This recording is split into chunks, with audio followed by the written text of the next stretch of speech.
কারো যদি শুধু মেয়ে থাকে, ছেলে না থাকে, তিনি জীবিত অবস্থায় তার মেয়েদেরকে সম্পদ দিয়ে যেতে পারবেন কিনা, এটা হলো প্রশ্ন। এটা নিয়ে ইদানিং বেশ ভুল বোঝাবুঝি সৃষ্টি হয়েছে। অনেকে সামাজিক যোগাযোগ মাধ্যমে নিজেদের হতাশা প্রকাশ করছেন, ক্ষোভ প্রকাশ করছেন যে নিজের বাবার সন্তান না হয়ে ভাতিজা হলে ভালো হতো, এই ধরনের মন্তব্য করছেন। এই ক্ষেত্রে ইসলামের দৃষ্টিভঙ্গি কি? ইসলাম কি কোথাও বলেছে যে জীবিত অবস্থায় মেয়েদেরকে সম্পদ দেওয়া যাবে না? এরকম কোনো কোরআনে বা হাদিসে আছে? এরকম কিন্তু কোথাও নাই। জীবিত অবস্থায় নিজের ছেলে মেয়ে সবাইকেই সম্পদ দিয়ে দেওয়া যায়, বা বাবা যদি উপহার হিসাবে দেন, এটা কোনো নিষিদ্ধ কিছু না। তবে শর্ত হলো সবার মধ্যে সমতা বিধান করতে হবে, অর্থাৎ সবাইকে সমান ভাবে দিতে হবে, যেন কাউকে বেশি কাউকে কম দেওয়া না হয়, সন্তানদের মধ্যে যেন বৈষম্য করা না হয়।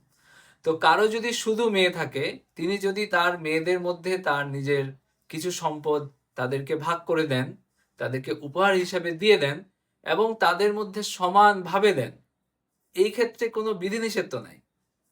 যদি তিনি তার সন্তানদের মধ্যে সমতা না করেন, তাহলে এটা জুলুম হবে। কিন্তু এটা কিন্তু কোথাও বলা হয় নাই যে নিজের সন্তান এবং নিজের ভাতিজাদের মধ্যে সমতা বিধান করতে হবে, এটা কিন্তু কোথাও নাই। তো এই বিষয়টা নিয়ে আমি মনে করি যে যারা বলছেন তাদেরও বলার মধ্যে একটু আপনার হলো সমস্যা থেকে যাচ্ছে, আর যারা বুঝতে চাচ্ছেন তাদেরও আসলে বুঝার ক্ষেত্রে সমস্যা হচ্ছে। এখানে বিষয়টা হলো যে কেউ তার মৃত্যু পর্যন্ত যতটুক সম্পদ ধরে রাখে সেটা হলো তার মিরাস হয়। আপনি সারা জীবনে যা উপার্জন করেছেন, যা কামাই করেছেন, বা আপনি যা পৈতৃক সূত্রে যেটা পেয়েছেন, এইসব আপনি যতদিন জীবিত আছেন এটা আপনি যেমন খরচ করতে পারেন, আপনি কাউকে দিয়েও দিতে পারেন, এটাতে কোনো বিধিনিষেধ নাই। তো কেউ যদি বাইরের একজন মানুষকে দেয়, সেটাতে যেখানে বিধিনিষেধ নাই, সে যদি নিজের সন্তানদেরকে দেয়, সেখানে বিধিনিষেধ থাকার তো কোনো কারণ নাই। কিন্তু সমস্যাটা কোথায়?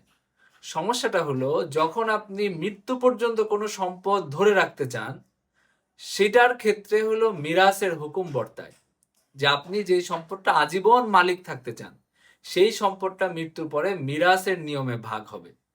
কিন্তু আপনি যদি জীবিত অবস্থায় আপনার যতটুকু সম্পদ আপনি মেয়েদেরকে দিতে চান, যে তাদেরকে কিছু জমি জমা লিখে দিলেন, এটাতে কোনো বিধিনিষেধ নেই। এখানে অনেকে বলে যে ভাতিজাদেরকে ঠকানো হচ্ছে। ইসলাম কোথাও বলে নাই যে নিজের সন্তানদের সাথে ভাতিজাদের আপনার হলো সাম্য রক্ষা করতে হবে, তাদেরকে দেওয়ার ক্ষেত্রে সমতা করতে হবে, এটা কোথাও নাই।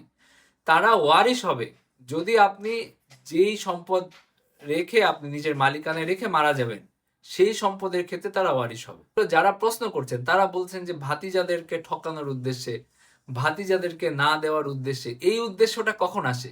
যখন এটা মিরাস হবে। এটা তো আপনি তো জীবিত অবস্থায় তাদেরকে দিচ্ছেন, তো জীবিত অবস্থায় তাদেরকে আপনি খাওয়াচ্ছেন, তাদেরকে আপনি ভরণ পোষণ দিচ্ছেন, তাদের বাসায় উপহার নিয়ে যাচ্ছেন, তাদেরকে যদি আপনি এক দুইটা জমি লিখে দেন, এটা তো, এইখানে তো কোনো বিধিনিষেধের কিছু নাই।